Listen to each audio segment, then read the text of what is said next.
O jovem bilionário Tommy Young havia passado por diversos traumas em tão pouco tempo. Logo, distúrbios associados ao que passou estão cada vez mais nítidos, tanto que chegou num ponto onde Tommy tenta tirar a própria vida.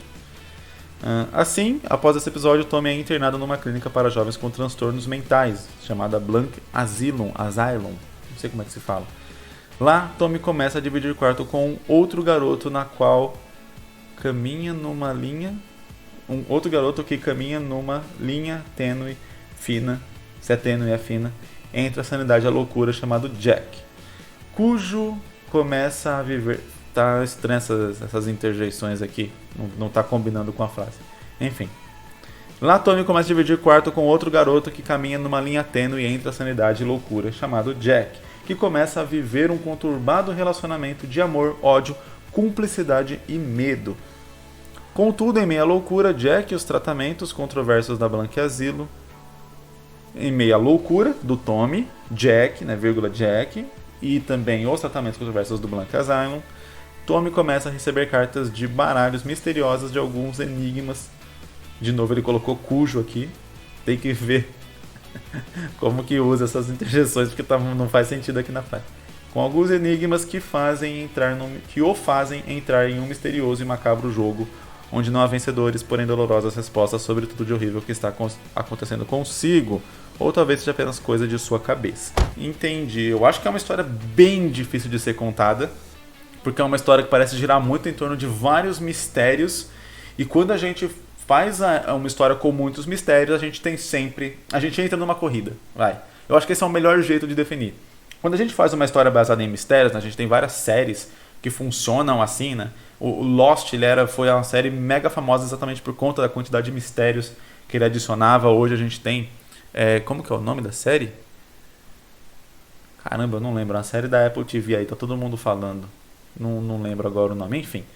De qualquer modo, quando a gente tem uma história que é toda baseada em mistério, a gente entra numa corrida entre a gente, como autor, contando a história, e o leitor. Porque para cada mistério que a gente apresenta, o leitor vai criar teorias para responder aquele mistério. E aí a grande dificuldade dessa história é que você consiga contar essa história despistando o leitor suficientemente para que ele não chegue na resposta antes do tempo que você quer que ele chegue nessa resposta. E aí tem duas formas de apresentar essa resposta, que é dar ela literalmente, né, chegar e mostrar e escancarar na cara do leitor.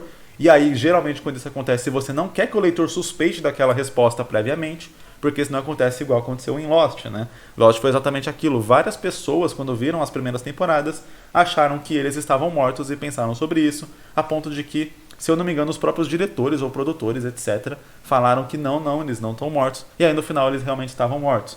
Ou seja, foram, 8 temporadas. Na primeira, quem estava assistindo já sacou que eles poderiam estar mortos. E aí, foram 7 temporadas que tentava desmentir isso para no final dar uma resposta que os espectadores, né, os fãs da série já sabiam depois de ver, a primeira ou segunda temporada.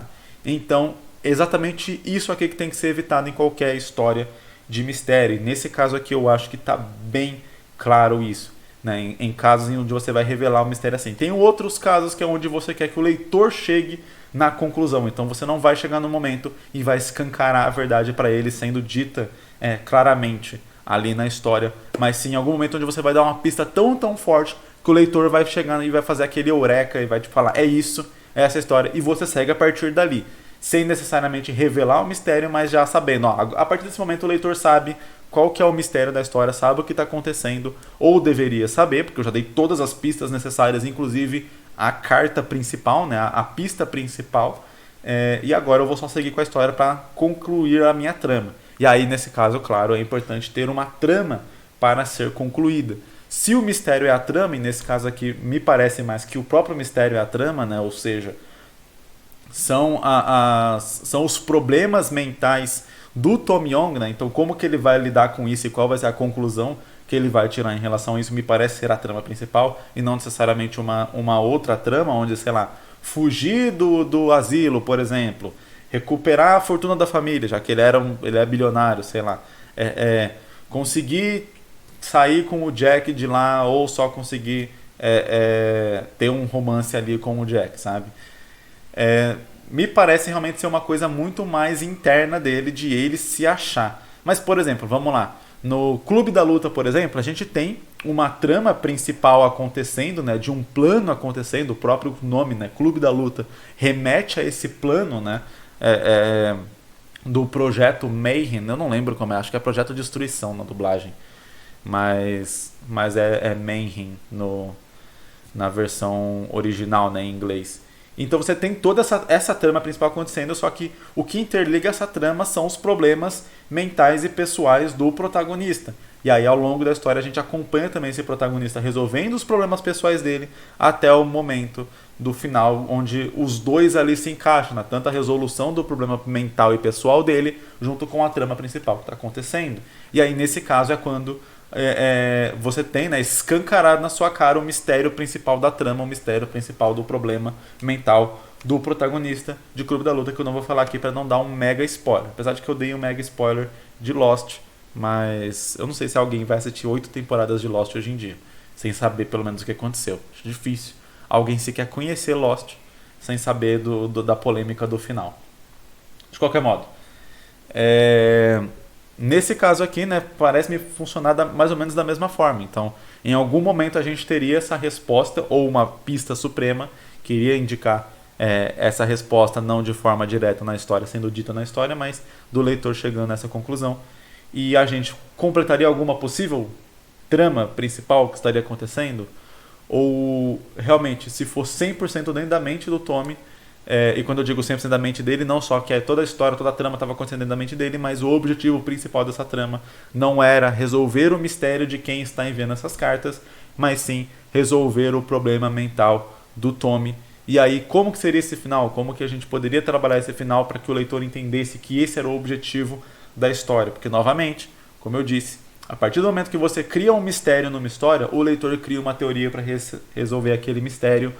E conforme o leitor vai criando essas teorias, ele vai criando expectativas. E aí tem que ser muito cuidadoso com cada mistério que você vai apresentar e como você vai interligar esse mistério com as possível trama que está se formando. Por exemplo, a trama da busca por quem está fazendo esse jogo macabro.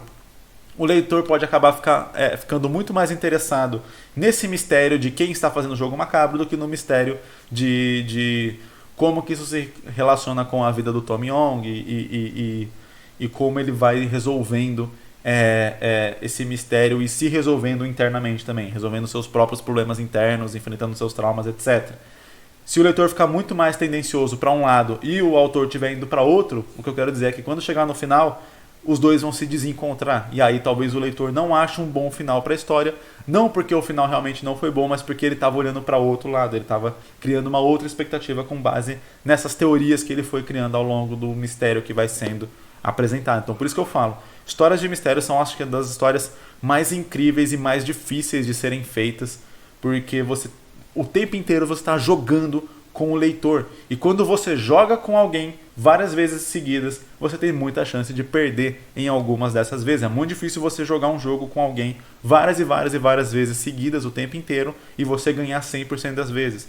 Mas é isso que você tem que fazer com uma história. Você está jogando com vários players diferentes, que são várias pessoas que vão ler aquela história. Cada novo leitor que abrir um mangá desse aqui, por exemplo, é um novo jogador que você vai estar jogando com ele, jogando mistérios e lutando com a mente dele, que você não conhece, que você não sabe o que ele já viu, o que ele já acompanhou, quais mistérios, né, de outras histórias ele já desvendou, etc. Você vai estar jogando com ele ali para ele não descobrir, não captar o seu mistério antes da hora, para não estragar a emoção e a possível surpresa da história.